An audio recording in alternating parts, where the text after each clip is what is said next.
Y a las 3:12 de la tarde, aquí en Buenos Aires, recibimos desde Uruguay la comunicación de Pepe Mujica, expresidente uruguayo, líder latinoamericano, referente histórico de la izquierda de nuestro país vecino y además un referente espiritual también para mucha gente, ideológico. Gracias, Pepe, por atendernos. Alejandro Berkovich lo saluda desde Radio Con Vos. Bueno, un saludo a mis casi coterráneos. Sí, claro que lo somos, Pepe.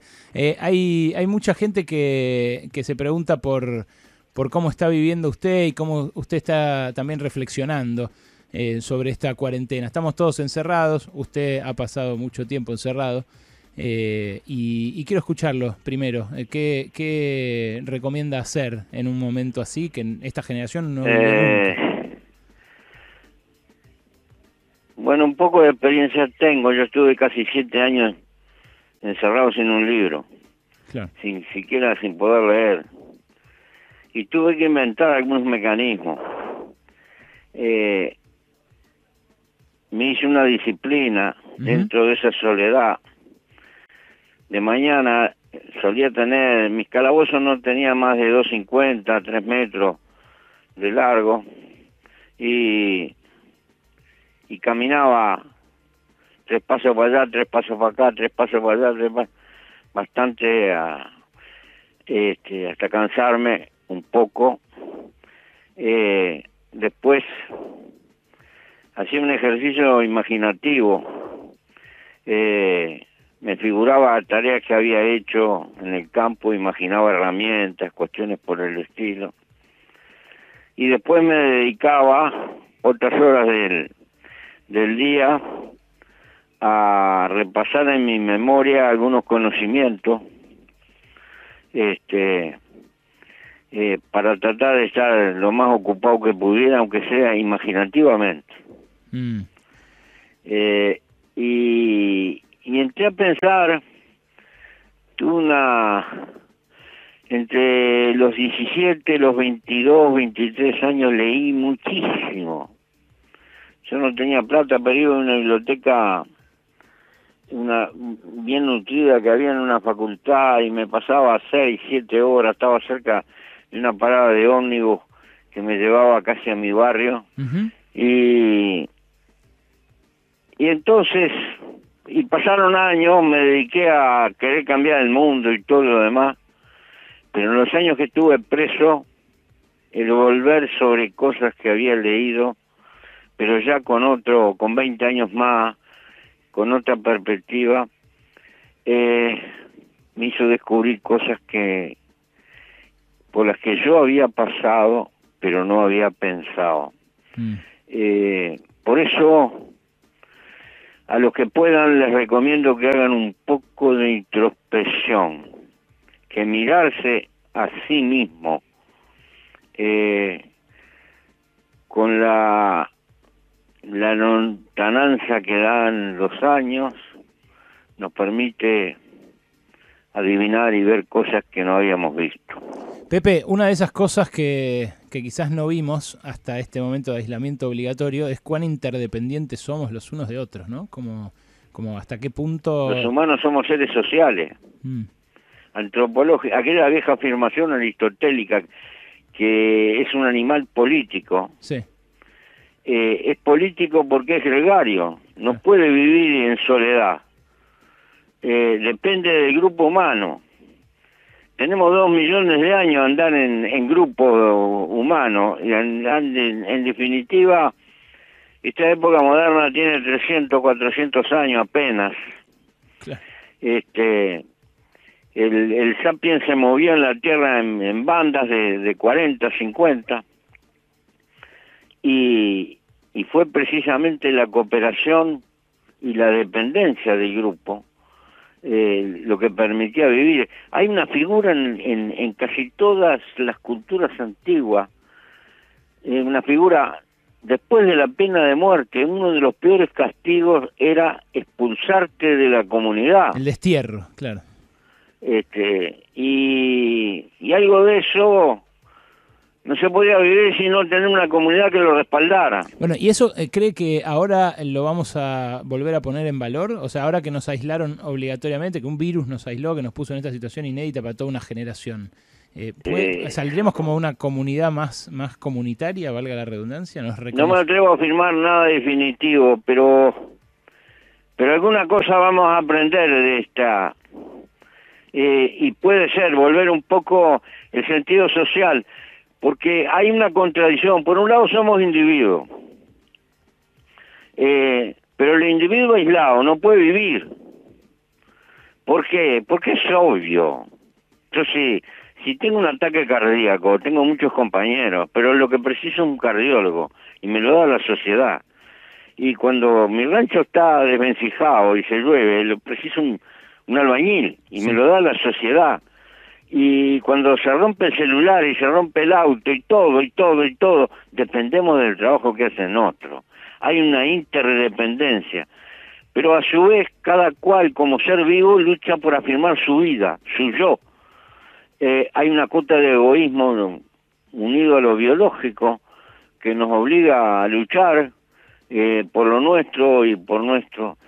Y creo que en la época moderna estamos desbalanceados, demasiado individualismo y poco nosotros, demasiado yo y nada de nosotros. Y ahora que las papas queman, nos damos cuenta la importancia que tienen nosotros.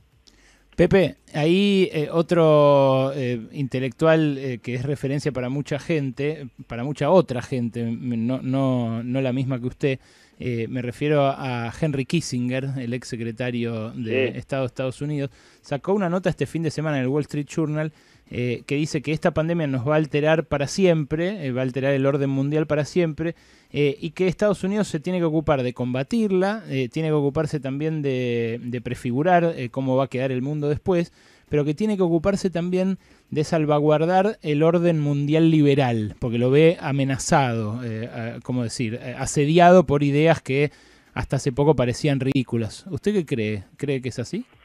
Kissinger siempre anda con esos fantasmas en la cabeza, evidentemente, pero el orden liberal lo tiene amenazado dentro de su propio país.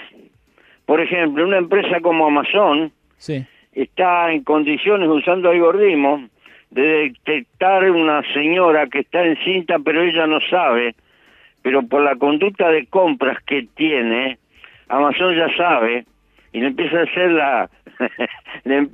la croqueta para venderle cosas para el futuro bebé. Espectacular, es espectacular. Hemos llegado a un nivel que somos unos monigotes, y que no me vengan con el Estado totalitario. Estas son grandes empresas que dominan esto.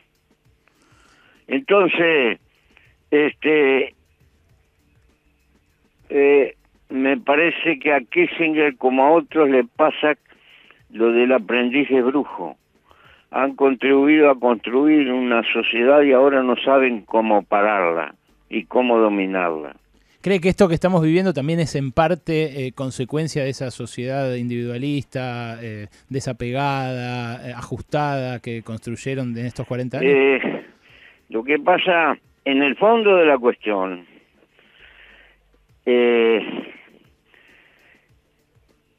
esto está basado en que ha generado una cultura subliminal que está por todas partes, que no entra por los poros, que necesita impiadosamente que seamos compradores compulsivos a lo largo de toda nuestra vida y que gastemos el tiempo de nuestra vida para tener los medios para hacer frente a ese sentido de compra compulsiva, porque es una cultura funcional a la acumulación, y se necesita que las grandes masas estén dedicadas a comprar y que confundan tener con ser. Y hay un machaque subliminal. Esto no tiene nada que ver con el dominio de las razones, sino con el dominio de las emociones. Y bueno, el orden liberal en todo caso está amenazado por ese lado. Está amenazado al revés. Sí, está amenazado al revés, está amenazado por la grosería de lo que de cultura que han planteado. El hombre, todo es mercado, hasta la muerte es mercado, todo es mercado, la vida es mercado, los sentimientos son mercado, todo, absolutamente todo termina en negocio. Y bueno, y no creo que todo sea negocio. Pepe, esta situación se traduce en números concretos, ¿no? En los países donde se ajustó la salud, el virus pegó más fuerte. Qué sé yo, Italia, por ejemplo, tiene 35.000 empleados sanitarios menos que los que tenía hace 15 años, gasta menos plata. Acá en Argentina también se ve, en Estados Unidos ni que hablar. En Uruguay, ¿usted cree que el Frente Amplio dejó margen para que el virus se combata? Nosotros tenemos un servicio de salud y además está bastante bien compaginada la salud privada con la salud pública. La salud pública es relativamente fuerte no está abandonada. Se nos reprochaba en la campaña electoral que gastábamos demasiado, 9 puntos y pico del PBI. Y se nos reprochaba que gastábamos demasiado. ¿Se da cuenta? Sí, esas ideas han primado. El señor Trump, cuando llega al poder, deshace una unidad creada en el gobierno anterior con previsión de científicos dedicados a manejar epidemias. Ahora no lo tenía. Y bueno, porque parece que gastar en esas cosas es berrinche. Claro. Es despilfarro. Y no era, ¿no? Al final no era. Sí. Pepe, estamos hablando con Pepe Mujica, para el que no le reconozca la voz, es bastante fácil de reconocer, pero estamos conversando con él a propósito del coronavirus. Acá en Argentina, el gobierno anterior no tenía Ministerio de Salud, lo había degradado justamente para gastar menos, y ahora nos encontramos con que, bueno, igual la situación es holgada para algunos y no tan holgada para otros. Se da cuenta que antropológicamente la estamos errando, ¿no? Porque en toda tribu primitiva, después del cacique, lo más importante es el chamán, el brujo. Y sí. Es la manera de hacer medicina primitiva. Sí, la vida misma. Pero claro, era la cosa que le daba más importancia. Lo digo, esto choca, parece joda, pero no es tanta joda. En realidad, esa preocupación central de los fenómenos de la vida y de la salud son un componente del desarrollo de la civilización humana. Y vaya que los primitivos ensayaron yuyo y esto y lo otro y todo, hay toda una estela de conocimiento descubierto empíricamente a prueba y a horror, porque justamente fue siempre una de las preocupaciones centrales del hombre. Pero llega este capitalismo práctico y parece, ¿cómo vamos a estar en estos brujos modernos tanto?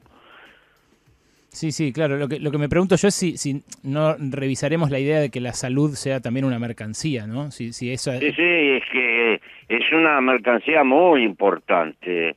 Las industrias médicas, el consumo de la pastillita, por favor. Le quiere preguntar acá a mi colega también, Alejandro Wall, Pepe. Bien. Pepe, un gusto, buenas tardes. De toda la preocupación que nos genera lo que sucede en el mundo con esta pandemia, ¿le preocupa en particular lo que sucede en Brasil, país vecino tanto de Argentina como de Uruguay? Sí, cómo no me va a preocupar. Primero que son vecinos, segundo son latinoamericanos, tercero un país con una histórica deuda social tremenda. En Brasil es uno de los países más ricos y más injustos que hay arriba de la tierra. Me imagino un estallido de masa, quienes van a terminar pagando el peor costo. En esto, el rol de Bolsonaro, ¿cuál cree que es? Digo, el rol del presidente que al principio dijo, esto no nos va a hacer daño porque los brasileños somos fuertes y demás. Sí, subestimó esto, se ve que una falta de conocimiento histórico lo que han significado las grandes epidemias. En la época de Dante, en la época de Petrarca, se afirmaba de que arrancó una peste porcina y terminó en el Atlántico, y que debieron haber muerto, cada 3 personas murió una. Las epidemias han sido catástrofes en la historia de la humanidad. Y el mundo moderno este coronavirus puede ser que nos sirva también para que seamos un poco más humildes. Ojalá. No nos creamos que somos Dios, que tenemos las cosas todas dominadas. Ojalá, y le agradezco por este ratito, Pepe. Gracias. Bueno, suerte, muchachos. Cuídese. Y cuídense. Sí, cuídese usted también. Que no se olviden que hay una sola, una sola oportunidad. Acá está, el cielo y el infierno están acá arriba. Gracias, es Pepe Mujica. Gracias, cuídese usted también. Ahí cortó. Es Pepe Mujica, expresidente de Uruguay. Acá en Pasaron Cosas.